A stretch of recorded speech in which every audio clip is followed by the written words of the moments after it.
پاک صاف نہیں کہتا، کیونکہ نفس امارہ انسان کو برائی ہی سکھاتا رہتا ہے، مگر یہ کہ میرا پروردگار رحم فرمائے۔ بے شک میرا پروردگار بخشنے والا ہے، مہربان ہے۔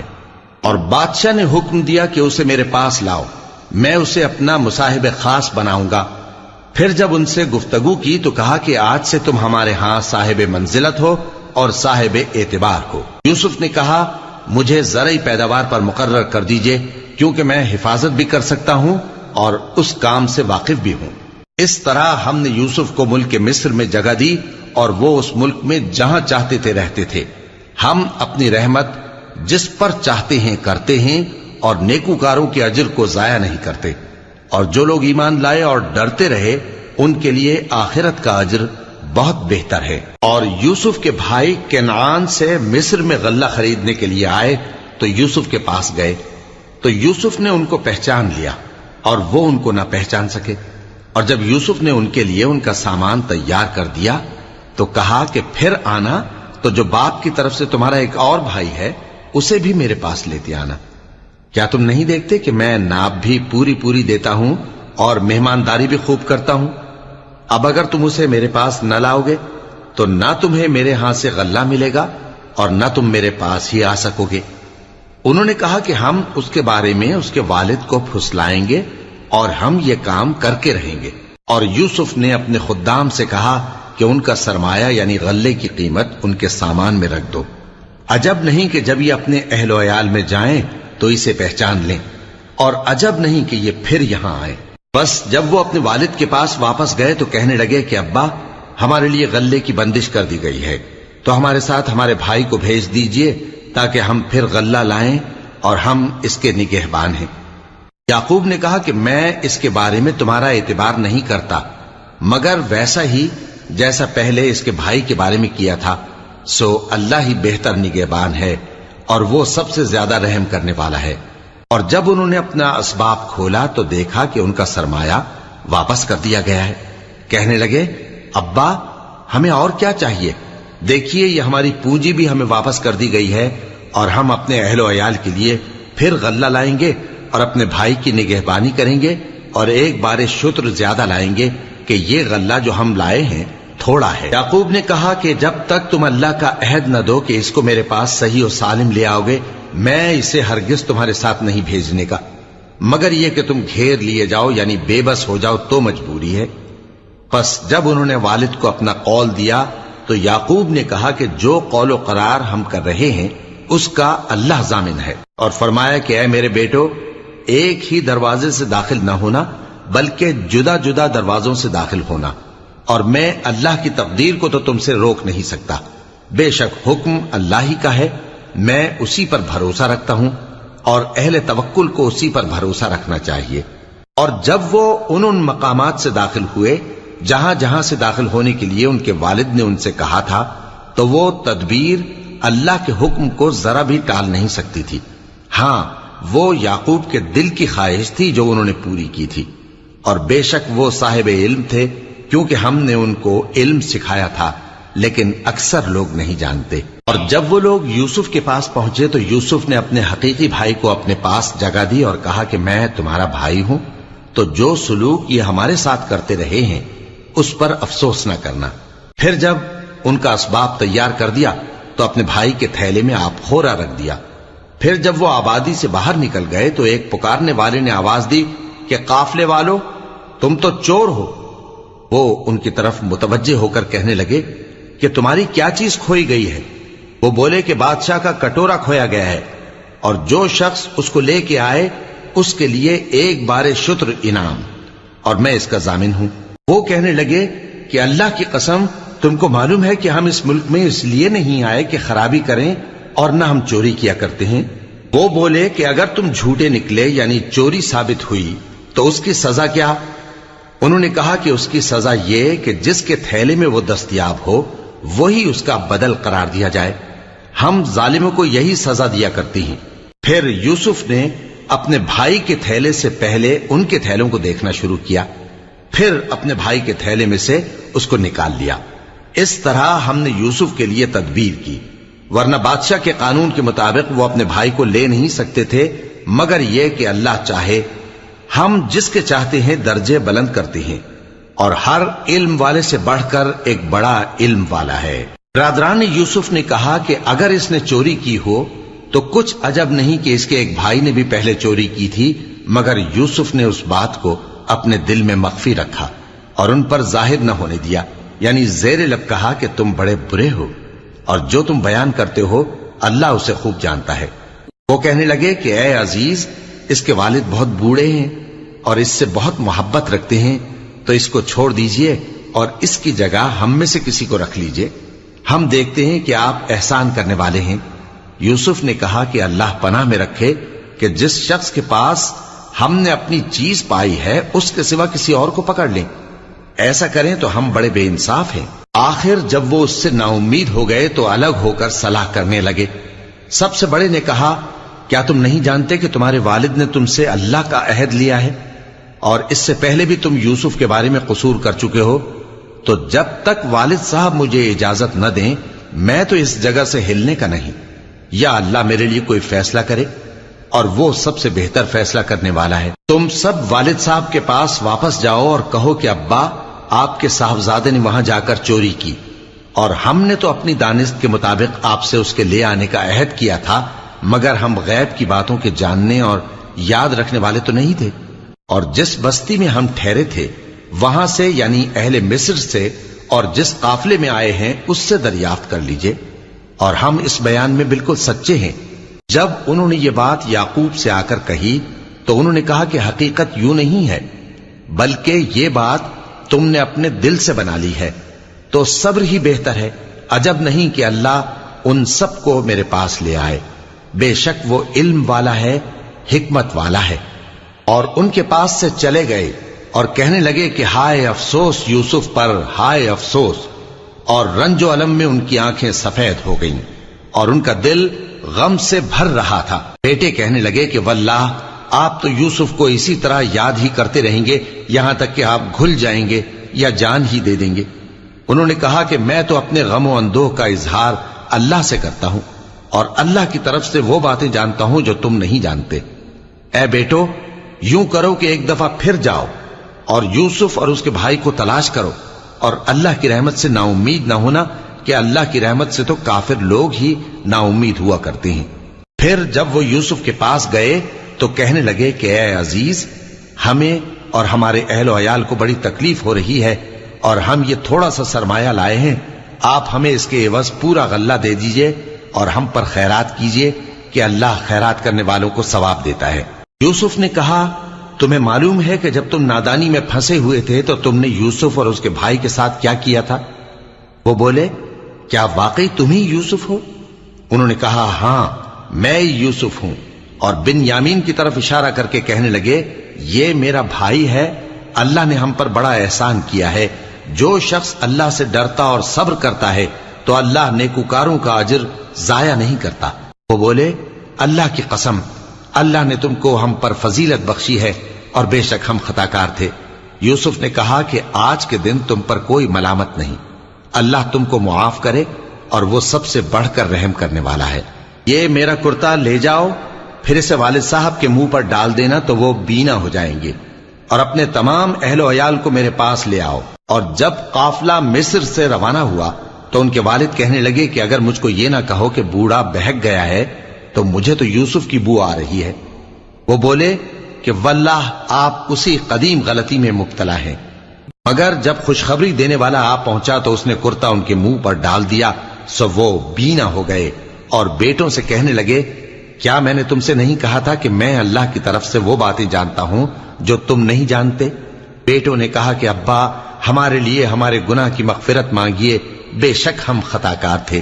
فرمایا، میں اپنے پروردگار سے تمہارے لیے بخشش مانگوں گا، بے شک وہ بخشنے والا ہے، مہربان ہے۔ پھر جب یہ سب لوگ یوسف کے پاس پہنچے تو انہوں نے اپنے والدین کو اپنے پاس جگہ دی اور کہا، مصر میں داخل ہو جائیے، اللہ نے چاہا تو امن و امان سے رہیے گا۔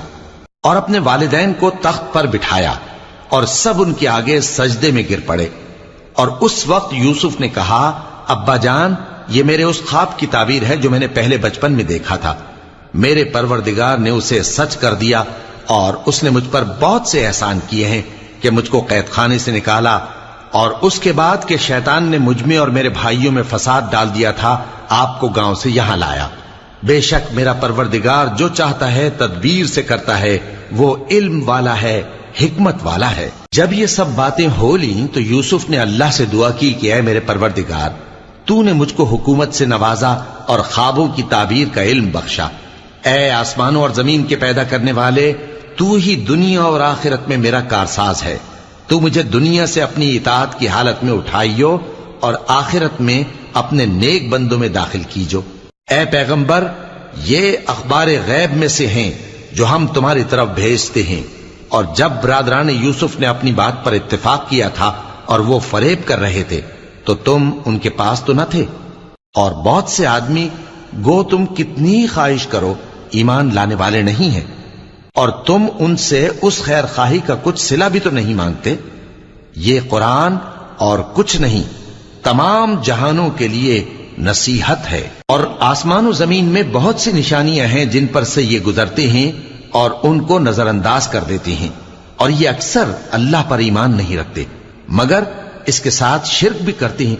تو کیا یہ اس بات سے بے خوف ہیں کہ ان پر اللہ کا عذاب نازل ہو کر ان کو ڈھانپ لے، یا ان پر ناگہاں قیامت آ جائے اور انہیں خبر بھی نہ ہو؟ کہہ دو میرا رستہ تو یہ ہے، میں اللہ کی طرف بلاتا ہوں سمجھ بوجھ کر، میں بھی لوگوں کو اللہ کی طرف بلاتا ہوں اور میرے پیراؤ بھی، اور اللہ پاک ہے اور میں شرک کرنے والوں میں سے نہیں ہوں۔ اور ہم نے تم سے پہلے بستیوں کے رہنے والوں میں سے مرد ہی بھیجے تھے جن کی طرف ہم وہی بھیجتے تھے۔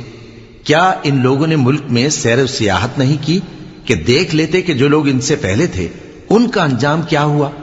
اور متقیوں کے لیے آخرت کا گھر بہت اچھا ہے، کیا تم سمجھتے نہیں؟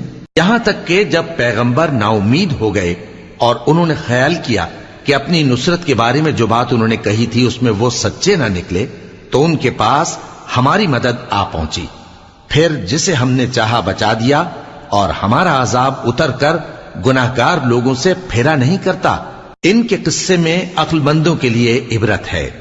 یہ قرآن ایسی بات نہیں ہے جو اپنے دل سے بنائی گئی ہو، بلکہ جو کتابیں اس سے پہلے نازل ہوئی ہیں ان کی تصدیق کرنے والا ہے اور ہر چیز کی تفصیل کرنے والا، اور مومنوں کے لیے ہدایت اور رحمت ہے۔ شروع اللہ کا نام لے کر جو بڑا مہربان نہایت رحم والا ہے۔ الف لام میم را۔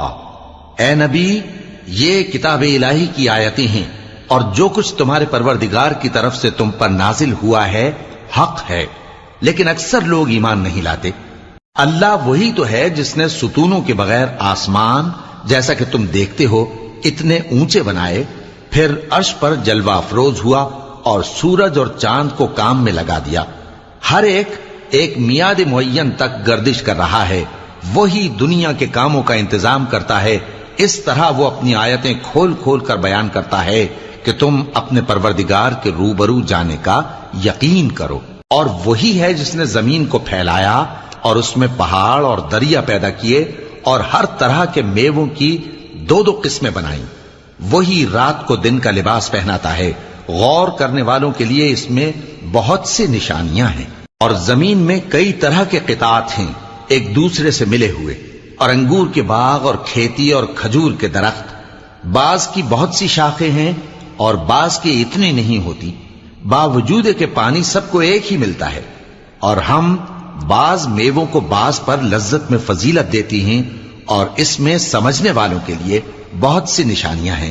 اگر تم عجیب بات سننی چاہو تو کافروں کا یہ کہنا عجیب ہے کہ جب ہم مر کر مٹی ہو جائیں گے تو کیا اثر نو پیدا ہوں گے؟ یہی لوگ ہیں جو اپنے پروردگار سے منکر ہوئے ہیں، اور یہی ہیں جن کی گردنوں میں طوق ہوں گے، اور یہی اہل دوزخ ہیں کہ ہمیشہ اس میں جلتے رہیں گے۔ اور یہ لوگ بھلائی سے پہلے تم سے برائی جلدی سے مانگتے ہیں، یعنی طالب عذاب ہیں، حالانکہ ان سے پہلے عذاب واقع ہو چکے ہیں۔ اور تمہارا پروردگار لوگوں کو باوجود ان کی بے انصافیوں کے معاف کرنے والا ہے، اور بے شک تمہارا پروردگار سخت عذاب دینے والا ہے۔ اور کافر لوگ کہتے ہیں کہ اس پیغمبر پر اس کے پروردگار کی طرف سے کوئی نشانی کیوں نازل نہیں ہوئی؟ اے نبی، تم تو صرف خبردار کرنے والے ہو، اور ہر ایک قوم کے لیے رہنما ہوا کرتا ہے۔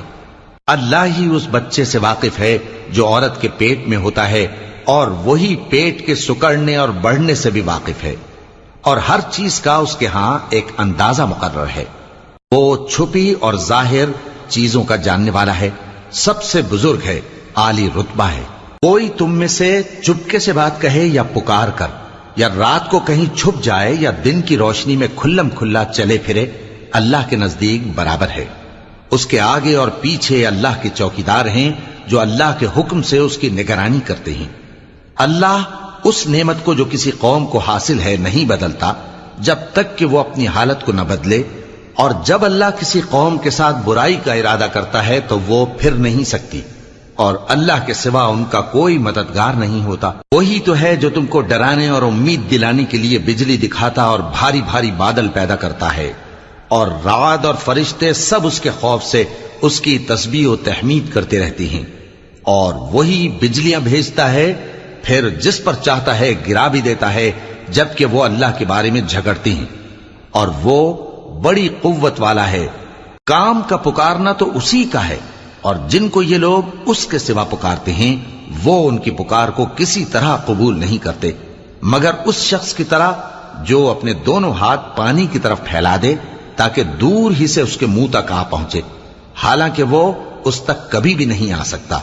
اور اسی طرح کافروں کی پکار بیکار ہے۔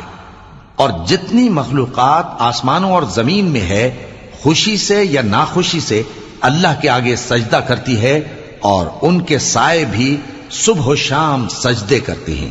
ان سے پوچھو کہ آسمانوں اور زمین کا پروردگار کون ہے؟ تم ہی کہہ دو کہ اللہ۔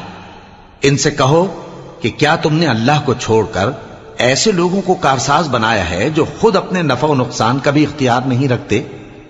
کہو کیا اندھا اور آنکھوں والا برابر ہیں، یا اندھیرا اور اجالا برابر ہو سکتا ہے؟ بھلا ان لوگوں نے جن کو اللہ کا شریک مقرر کیا ہے، کیا انہوں نے اللہ کسی مخلوقات پیدا کی ہے جس کے سبب ان کے لیے مخلوقات مشتبہ ہو گئی ہے؟ کہہ دو کہ اللہ ہی ہر چیز کا پیدا کرنے والا ہے، اور وہ یکتا ہے، بڑا زبردست ہے۔ اسی نے آسمان سے مے برسایا، پھر اس سے اپنے اپنے اندازے کے مطابق نالے بہ نکلے، پھر پانی پر پھولا ہوا جھاگ آ گیا۔ اور جس چیز کو زیور یا کوئی اور سامان بنانے کے لیے آگ میں تپاتے ہیں اس میں بھی ایسا ہی جھاگ ہوتا ہے۔ اس طرح اللہ حق و باطل کی مثال بیان فرماتا ہے۔ سو جھاگ تو سوکھ کر زائل ہو جاتا ہے، اور پانی جو لوگوں کو فائدہ پہنچاتا ہے وہ زمین میں ٹھہرا رہتا ہے۔ اس طرح اللہ صحیح اور غلط کی مثالیں بیان فرماتا ہے تاکہ تم سمجھو۔ جن لوگوں نے اللہ کے حکم کو قبول کیا ان کی حالت بہت بہتر ہوگی، اور جنہوں نے اس کو قبول نہ کیا، اگر روئے زمین کے سب خزانے ان کے اختیار میں ہوں تو وہ سب کے سب اور ان کے ساتھ اتنے ہی اور نجات کے بدلے میں صرف کر ڈالیں، مگر نجات کہاں؟ ایسے لوگوں کا حساب بھی برا ہوگا، اور ان کا ٹھکانہ بھی دوزخ ہے، اور وہ بری جگہ ہے۔ بھلا جو شخص یہ جانتا ہے کہ جو کچھ تمہارے پروردگار کی طرف سے تم پر نازل ہوا ہے حق ہے، وہ اس شخص کی طرح ہے جو اندھا ہے، اور سمجھتے تو وہی ہیں جو عقل مند ہیں، جو اللہ کے عہد کو پورا کرتے ہیں اور قول و قرار کو نہیں توڑتے، اور جن رشتوں کے جوڑے رکھنے کا اللہ نے حکم دیا ان کو جوڑے رکھتے، اور اپنے پروردگار سے ڈرتے رہتے اور برے حساب سے خوف رکھتے ہیں، اور جو اپنے پروردگار کی خوشنودی حاصل کرنے کے لیے مصائب پر صبر کرتے ہیں اور نماز پڑھتے ہیں، اور جو مال ہم نے ان کو دیا ہے اس میں سے پوشیدہ اور ظاہر خرچ کرتے ہیں، اور نیکی سے برائی کو دور کرتے ہیں۔ یہی لوگ ہیں جن کے لیے عاقبت کا گھر ہے، یعنی ہمیشہ رہنے کے باغات جن میں وہ داخل ہوں گے، اور ان کے باپ دادوں اور بیویوں اور اولاد میں سے جو نیکوکار ہوں گے وہ بھی بہشت میں جائیں گے، اور فرشتے بہشت کے ہر ایک دروازے سے ان کے پاس آئیں گے اور کہیں گے تم پر سلام ہو، یہ تمہاری ثابت قدمی کا بدلہ ہے، اور عاقبت کا گھر خوب گھر ہے۔ اور جو لوگ اللہ سے پختہ عہد کر کے اس کو توڑ ڈالتے اور جن رشتوں کے جوڑے رکھنے کا اللہ نے حکم دیا ہے ان کو قطع کر دیتے اور ملک میں فساد کرتے ہیں، ایسوں پر لعنت ہے اور ان کے لیے برا انجام ہے۔ اللہ جس کا چاہتا ہے رزق فراخ کر دیتا ہے اور جس کا چاہتا ہے تنگ کر دیتا ہے. اور کافر لوگ دنیا کی زندگی پر خوش ہو رہے ہیں اور دنیا کی زندگی آخرت کے مقابلے میں بہت تھوڑا سامان ہے. اور کافر کہتے ہیں کہ اس پیغمبر پر اس کے پروردگار کی طرف سے کوئی نشانی کیوں نازل نہیں ہوئی؟ کہہ دو کہ اللہ جسے چاہتا ہے گمراہ کرتا ہے اور جو اس کی طرف رجوع ہوتا ہے اس کو اپنی طرف کا رستہ دکھاتا ہے، یعنی ان کو جو ایمان لاتے اور جن کے دل اللہ کی یاد سے آرام پاتے ہیں ان کو. اور سن رکھو کہ اللہ کی یاد سے ہی دل آرام پاتے ہیں. جو لوگ ایمان لائے اور عمل نیک کیے ان کے لیے خوشحالی اور عمدہ ٹھکانہ ہے. جس طرح ہم پہلے پیغمبر بھیجتے رہے ہیں اسی طرح اے نبی ہم نے تم کو اس امت میں جس سے پہلے بہت سی امتیں گزر چکی ہیں بھیجا ہے تاکہ تم ان کو وہ کتاب جو ہم نے تمہاری طرف بھیجی ہے پڑھ کر سنا دو. اور یہ لوگ رحمان کو نہیں مانتے. کہہ دو وہی تو میرا پروردگار ہے، اس کے سوا کوئی معبود نہیں. میں اسی پر بھروسہ رکھتا ہوں اور اسی کی طرف رجوع کرتا ہوں. اور اگر کوئی قرآن ایسا ہوتا کہ اس کی تاثیر سے پہاڑ چل پڑتے یا زمین پھٹ جاتی یا مردوں سے کلام کر سکتے تو کیا یہ لوگ ایمان لے آتے؟ بات یہ ہے کہ سب باتیں اللہ کے اختیار میں ہیں. تو کیا مومنوں کو اس سے اطمینان نہیں ہوا کہ اگر اللہ چاہتا تو سب لوگوں کو ہدایت کے رستے پر چلا دیتا؟ اور کافروں پر ہمیشہ ان کے اعمال کے بدلے آفت آتی رہے گی یا ان کے مکانات کے قریب نازل ہوتی رہے گی یہاں تک کہ اللہ کا وعدہ آ پہنچے. بے شک اللہ وعدہ خلاف نہیں کرتا. اور تم سے پہلے بھی رسولوں کے ساتھ تمسخر ہوتے رہے ہیں تو میں نے کافروں کو مہلت دی، پھر میں نے ان کو پکڑ لیا. سو دیکھ لو کہ میرا عذاب کیسا رہا. تو کیا وہ جو ہر شخص کے اعمال کا نگراں و نگہبان ہے وہ بتوں کی طرح بے علم و بے خبر ہو سکتا ہے؟ اور ان لوگوں نے اللہ کے شریک مقرر کر رکھے ہیں. ان سے کہو کہ ذرا ان کے نام تو لو. کیا تم اسے ایسی چیزیں بتاتے ہو جو روئے زمین پر ہیں اور اسے معلوم نہیں؟ یا تم لوگ محض سطحی بات کی تقلید کرتے ہو؟ اصل یہ ہے کہ کافروں کو ان کے فریب خوبصورت معلوم ہوتے ہیں اور وہ ہدایت کے رستے سے روک لیے گئے ہیں. اور جسے اللہ گمراہ رہنے دے اسے کوئی ہدایت کرنے والا نہیں. ان کو دنیا کی زندگی میں بھی عذاب ہے اور آخرت کا عذاب تو بہت ہی سخت ہے، اور ان کو اللہ کے عذاب سے کوئی بھی بچانے والا نہیں. جس جنت کا پرہیزگاروں سے وعدہ کیا گیا ہے اس کی شان یہ ہے کہ اس کے نیچے نہریں بہ رہی ہیں، اس کے پھل ہمیشہ باقی رہنے والے ہیں اور اس کے سائے بھی. یہ ان لوگوں کا انجام ہے جو متقی ہیں، اور کافروں کا انجام دوزخ ہے. اور جن لوگوں کو ہم نے کتاب دی ہے وہ اس کتاب سے جو تم پر نازل ہوئی ہے خوش ہوتی ہیں، اور بعض فرقے اس کی بعض باتیں نہیں بھی مانتے. کہہ دو کہ مجھ کو یہی حکم ہوا ہے کہ اللہ ہی کی عبادت کروں اور اس کے ساتھ کسی کو شریک نہ بناؤں. میں اسی کی طرف بلاتا ہوں اور اسی کی طرف مجھے لوٹنا ہے. اور اسی طرح ہم نے اس قرآن کو عربی زبان کا فرمان بنا کر نازل کیا ہے. اور اگر تم علم آ جانے کے بعد ان لوگوں کی خواہشوں کے پیچھے چلو گے تو اللہ کے سامنے کوئی نہ تمہارا مددگار ہوگا اور نہ کوئی بچانے والا. اور اے نبی ہم نے تم سے پہلے بھی پیغمبر بھیجے تھے اور ان کو بیویاں اور اولاد بھی دی تھی، اور کسی پیغمبر کے اختیار کی بات نہ تھی کہ اللہ کے حکم کے بغیر کوئی نشانی لے آتا. ہر حکم قضا کتاب میں لکھا ہوا ہے. اللہ جس چیز کو چاہتا ہے مٹا دیتا ہے اور جس کو چاہتا ہے باقی رکھتا ہے، اور اسی کے پاس اصل کتاب ہے. اور اگر ہم کوئی عذاب جس کا ان لوگوں سے وعدہ کرتے ہیں تمہیں دکھائیں، یعنی تمہارے روبرو ان پر نازل کریں، یا تمہاری مدت حیات پوری کر دیں یعنی تمہارے انتقال کے بعد عذاب بھیجیں، تو تمہارا کام ہمارے احکام کا پہنچا دینا ہے اور ہمارا کام حساب لینا ہے. کیا انہوں نے نہیں دیکھا کہ ہم زمین کو اس کے کناروں سے گھٹاتے چلے آ رہے ہیں؟ اور اللہ جیسا چاہتا ہے حکم کرتا ہے، کوئی اس کے حکم کا رد کرنے والا نہیں، اور وہ جلد حساب لینے والا ہے. جو لوگ ان سے پہلے تھے وہ بھی بہتیری تدبیریں کرتے رہے ہیں، سو تدبیر تو سب اللہ ہی کی ہوتی ہے. ہر شخص جو کچھ کر رہا ہے اللہ اسے جانتا ہے. اور کافر جلد معلوم کر لیں گے کہ آخرت میں اچھا انجام کس کے لیے ہوتا ہے. اور کافر لوگ کہتے ہیں کہ تم پیغمبر نہیں ہو. کہہ دو کہ میرے اور تمہارے درمیان اللہ اور وہ شخص جس کے پاس کتاب آسمانی کا علم ہے بطور گواہ کافی ہے۔ شروع اللہ کا نام لے کر جو بڑا مہربان نہایت رحم والا ہے۔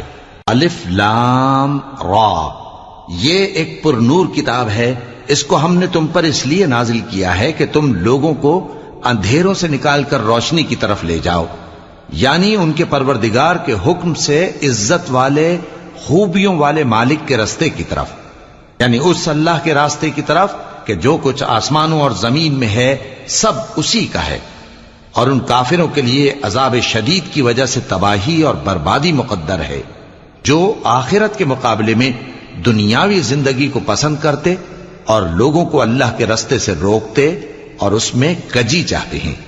یہ لوگ بڑے دور کی گمراہی میں ہیں، اور ہم نے کوئی پیغمبر نہیں بھیجا مگر وہ اپنی قوم کی زبان بولتا تھا تاکہ انہیں احکام الہی کھول کھول کر بتا دے۔ پھر اللہ جسے چاہتا ہے گمراہ رہنے دیتا ہے اور جسے چاہتا ہے ہدایت دیتا ہے، اور وہ غالب ہے، حکمت والا ہے۔ اور ہم نے موسیٰ کو اپنی نشانیاں دے کر بھیجا کہ اپنی قوم کو تاریکیوں سے نکال کر روشنی میں لے جاؤ اور ان کو اللہ کے دن یاد دلاؤ، اور اس میں ان لوگوں کے لیے جو صابر و شاکر ہیں نشانیاں ہیں۔ اور جب موسیٰ نے اپنی قوم سے کہا کہ اللہ نے جو تم پر مہربانیاں کی ہیں ان کو یاد کرو، جبکہ اس نے تم کو فرعون کی قوم سے رہائی بخشی، وہ لوگ تمہیں برے برے عذاب دیتے تھے اور تمہارے بیٹوں کو مار ڈالتے تھے اور تمہاری لڑکیوں کو زندہ رہنے دیتے تھے، اور اس میں تمہارے پروردگار کی طرف سے بڑی آزمائش تھی۔ اور جب تمہارے پروردگار نے تم کو آگاہ کیا کہ اگر شکر کرو گے تو میں تمہیں زیادہ دوں گا، اور اگر ناشکری کرو گے تو یاد رکھو کہ میرا عذاب بھی سخت ہے۔ اور موسیٰ نے صاف صاف کہہ دیا کہ اگر تم اور جتنے اور لوگ زمین میں ہیں سب کے سب ناشکری کرو تو بھی اللہ بے نیاز ہے، قابل تعریف ہے۔ بھلا تم کو ان لوگوں کے حالات کی خبر نہیں پہنچی جو تم سے پہلے تھے، یعنی نوح اور عاد اور سمود کی قوم اور جو ان کے بعد تھے، جن کا علم اللہ کے سوا کسی کو نہیں۔ جب ان کے پاس ان کے پیغمبر نشانیاں لے کر آئے تو انہوں نے اپنے ہاتھ ان کے منہوں پر رکھ دیے کہ خاموش رہو، اور کہنے لگے کہ ہم تو تمہاری رسالت کو تسلیم نہیں کرتے، اور جس چیز کی طرف تم ہمیں بلاتے ہو ہم کو اس میں بھاری شک ہے۔ ان کے پیغمبروں نے کہا، کیا تم کو اللہ کے بارے میں شک ہے جو آسمانوں اور زمین کا پیدا کرنے والا ہے؟ وہ تمہیں اس لیے بلاتا ہے کہ تمہارے گناہ بخشے اور ایک مدت مقرر تک تم کو مہلت دے۔ وہ بولے کہ تم تو ہمارے ہی جیسے آدمی ہو، تمہارا یہ منشا ہے کہ جن چیزوں کو ہمارے بڑے پوجتے رہے ہیں ان کے پوجنے سے تم ہمیں روک دو، تو اچھا کوئی کھلی دلیل لاؤ، یعنی معجزہ دکھاؤ۔ پیغمبروں نے ان سے کہا کہ ہاں ہم تمہارے ہی جیسے آدمی ہیں، لیکن اللہ اپنے بندوں میں سے جس پر چاہتا ہے نبوت کا احسان کرتا ہے، اور ہمارے اختیار کی بات نہیں کہ ہم اللہ کے حکم کے بغیر تم کو تمہاری فرمائش کے مطابق معجزہ دکھائیں، اور اللہ ہی پر مومنوں کو تو بھروسہ رکھنا چاہیے۔ اور ہم کیوں اللہ پر بھروسہ نہ رکھیں حالانکہ اس نے ہم کو ہمارے دین کے سیدھے رستے بتائے ہیں، اور جو تکلیفیں تم ہم کو دیتے ہو اس پر ہم صبر کریں گے، اور اہل توکل کو تو اللہ ہی پر بھروسہ رکھنا چاہیے۔ اور جو کافر تھے انہوں نے اپنے پیغمبروں سے کہا کہ یا تو ہم تم کو اپنے ملک سے باہر نکال دیں گے یا تم ہمارے مذہب میں واپس آ جاؤ۔ بس ان کے پروردگار نے ان کی طرف وحی بھیجی کہ ہم ظالموں کو ہلاک کر دیں گے اور ان کے بعد تم کو اس زمین میں آباد کر دیں گے۔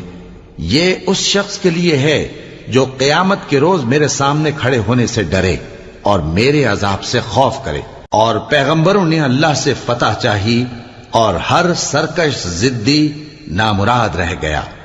اس کے پیچھے دوزخ ہے اور اسے پیپ والا پانی پلایا جائے گا، وہ اس کو گھونٹ گھونٹ کر کے پیے گا اور گلے سے نہیں اتار سکے گا، اور ہر طرف سے اسے موت آ رہی ہوگی مگر وہ مرنے میں نہیں آئے گا، اور اس کے بعد سخت عذاب ہوگا۔ جن لوگوں نے اپنے پروردگار سے کفر کیا ان کے اعمال کی مثال راکھ کی سی ہے کہ آندھی کے دن اس پر زور کی ہوا چلے جو اسے اڑا لے جائے۔ اسی طرح جو کام وہ کرتے رہے ان پر ان کو کچھ قابو نہ ہوگا۔ یہی تو پرلے سرے کی گمراہی ہے۔ کیا تم نے نہیں دیکھا کہ اللہ نے آسمانوں اور زمین کو تدبیر سے پیدا کیا ہے؟ اگر وہ چاہے تو تم کو نابود کر دے اور تمہاری جگہ نئی مخلوق پیدا کر دے، اور یہ اللہ کو کچھ بھی مشکل نہیں۔ اور قیامت کے دن سب لوگ اللہ کے سامنے کھڑے ہوں گے تو غریب پیروکار بڑے بن بیٹھنے والوں سے کہیں گے کہ ہم تو تمہارے پیرو تھے، کیا تم اللہ کا کچھ عذاب ہم پر سے دفع کر سکتے ہو؟ وہ کہیں گے کہ اگر اللہ ہم کو ہدایت کرتا تو ہم تم کو ہدایت کرتے۔ اب ہم گھبراہٹ ظاہر کریں یا صبر کریں، ہمارے حق میں برابر ہے، کوئی جگہ رہائی کی ہمارے لیے نہیں ہے۔ اور جب حساب کتاب کا کام فیصل ہو چکے گا تو شیطان کہے گا جو وعدہ اللہ نے تم سے کیا تھا وہ تو سچا تھا، اور جو وعدہ میں نے تم سے کیا تھا وہ جھوٹا تھا، اور میرا تم پر کسی طرح کا زور نہیں تھا۔ ہاں، میں نے تم کو گمراہی اور باطل کی طرف بلایا تو تم نے جلدی سے اور بے دلیل میرا کہنا مان لیا۔ تو آج مجھے ملامت نہ کرو، اپنے آپ ہی کو ملامت کرو۔ نہ میں تمہاری فریاد رسی کر سکتا ہوں اور نہ تم میری فریاد رسی کر سکتے ہو۔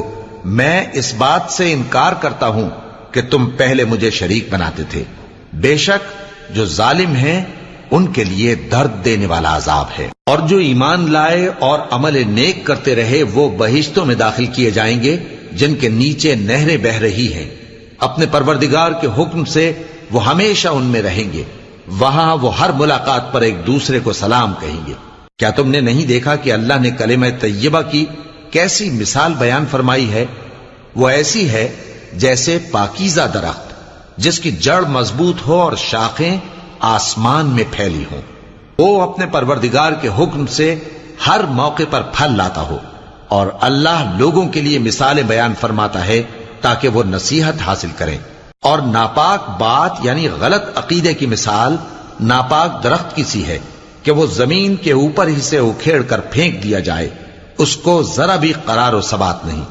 اللہ مومنوں کے دلوں کو صحیح اور پکی بات سے دنیا کی زندگی میں بھی مضبوط رکھتا ہے اور آخرت میں بھی رکھے گا، اور اللہ بے انصافوں کو گمراہ کر دیتا ہے، اور اللہ جو چاہتا ہے کرتا ہے۔ کیا تم نے ان لوگوں کو نہیں دیکھا جنہوں نے اللہ کے احسان کو ناشکری سے بدل دیا اور اپنی قوم کو تباہی کے گھر میں لا اتارا، یعنی دوزخ میں، کہ سب ناشکرے اس میں داخل ہوں گے، اور وہ برا ٹھکانہ ہے۔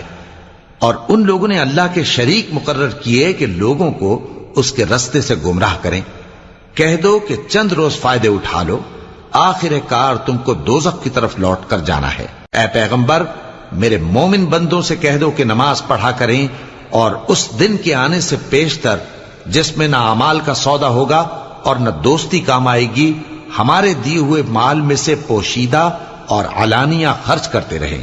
اللہ ہی تو ہے جس نے آسمانوں اور زمین کو پیدا کیا اور آسمان سے مے برسایا، پھر اس سے تمہارے کھانے کے لیے پھل پیدا کیے، اور کشتیوں اور جہازوں کو تمہارے زیر فرمان کیا تاکہ وہ سمندر میں اس کے حکم سے چلیں، اور نہروں کو بھی تمہارے زیر فرمان کیا، اور سورج اور چاند کو تمہارے لیے کام میں لگا دیا کہ دونوں دن رات ایک ڈگر پر چل رہے ہیں، اور رات اور دن کو بھی تمہاری خاطر کام میں لگا دیا، اور جو کچھ تم نے مانگا سب میں سے تم کو عنایت کیا۔ اور اگر اللہ کے احسان گننے لگو تو شمار نہ کر سکو، مگر لوگ نعمتوں کا شکر نہیں کرتے۔ کچھ شک نہیں کہ انسان بڑا بے انصاف ہے، ناشکرا ہے۔ اور جب ابراہیم نے دعا کی کہ اے میرے پروردگار، اس شہر کو لوگوں کے لیے امن کی جگہ بنا دے، اور مجھے اور میری اولاد کو اس بات سے کہ بتوں کی پرستش کرنے لگیں بچائے رکھیو۔ اے پروردگار، انہوں نے بہت سے لوگوں کو گمراہ کیا ہے، سو جس شخص نے میرا کہا مانا وہ میرا ہے، اور جس نے میری نافرمانی کی تو تو بخشنے والا ہے، مہربان ہے۔ اے پروردگار، میں نے اپنی اولاد ایک وادی میں جہاں کھیتی نہیں، تیرے عزت و ادب والے گھر کے پاس لا بسائی ہے۔ اے پروردگار، تاکہ یہ نماز پڑھیں، سو تو لوگوں کے دلوں کو ایسا کر دے کہ ان کی طرف جھکے رہیں، اور ان کو میووں سے روزی دیتے رہنا تاکہ تیرا شکر کریں۔ اے پروردگار، جو بات ہم چھپاتے اور جو ظاہر کرتے ہیں تو سب جانتا ہے، اور اللہ سے کوئی چیز مخفی نہیں، نہ زمین میں نہ آسمان میں۔ اللہ کا شکر ہے جس نے مجھ کو بڑی عمر میں اسماعیل اور اسحاق بخشے، بے شک میرا پروردگار دعا سننے والا ہے۔ اے پروردگار، مجھ کو ایسی توفیق عنایت کر کہ نماز پڑھتا رہوں، اور میری اولاد کو بھی یہ توفیق بخش۔ اے پروردگار، میری دعا قبول فرما۔ اے پروردگار، حساب کتاب کے دن میری اور میرے ماں باپ کی اور مومنوں کی مغفرت کیجو۔ اور مومنوں، یہ نہ سمجھنا کہ یہ ظالم جو کام کر رہے ہیں اللہ ان سے بے خبر ہے۔ وہ ان کو اس دن تک مہلت دے رہا ہے جبکہ دہشت کے سبب آنکھیں پھٹی کی پھٹی رہ جائیں گی اور لوگ سر اٹھائے ہوئے میدان قیامت کی طرف دوڑ رہے ہوں گے۔ ان کی نگاہیں خود اپنی طرف لوٹ نہ سکیں گی اور ان کے دل مارے خوف کے ہوا ہو رہے ہوں گے۔ اور لوگوں کو اس دن سے آگاہ کر دو جب ان پر عذاب آ جائے گا۔ تب ظالم لوگ کہیں گے کہ اے ہمارے پروردگار، ہمیں تھوڑی سی مہلت عطا کر تاکہ ہم تیری دعوت توحید قبول کریں اور تیرے پیغمبروں کے پیچھے چلیں۔ تو جواب ملے گا، کیا تم پہلے قسمیں نہیں کھایا کرتے تھے کہ تم کو اس حال سے جس میں تم ہو زوال نہیں ہوگا؟ اور جو لوگ اپنے آپ پر ظلم کرتے تھے تم ان کے مکانوں میں رہتے تھے، اور تم پر ظاہر ہو چکا تھا کہ ہم نے ان لوگوں کے ساتھ کس طرح کا معاملہ کیا تھا، اور تمہارے سمجھانے کے لیے مثالیں بیان کر دی تھیں۔ اور انہوں نے بڑی بڑی تدبیریں کی، اور ان کی سب تدبیریں اللہ کے ہاں لکھی ہوئی ہیں۔ گو وہ تدبیریں ایسی غضب کی تھیں کہ ان سے پہاڑ بھی ٹل جائیں۔ تو ایسا خیال نہ کرنا کہ اللہ نے جو اپنے پیغمبروں سے وعدہ کیا ہے وہ اس کے خلاف کرے گا۔ بے شک اللہ زبردست ہے، بدلہ لینے والا ہے۔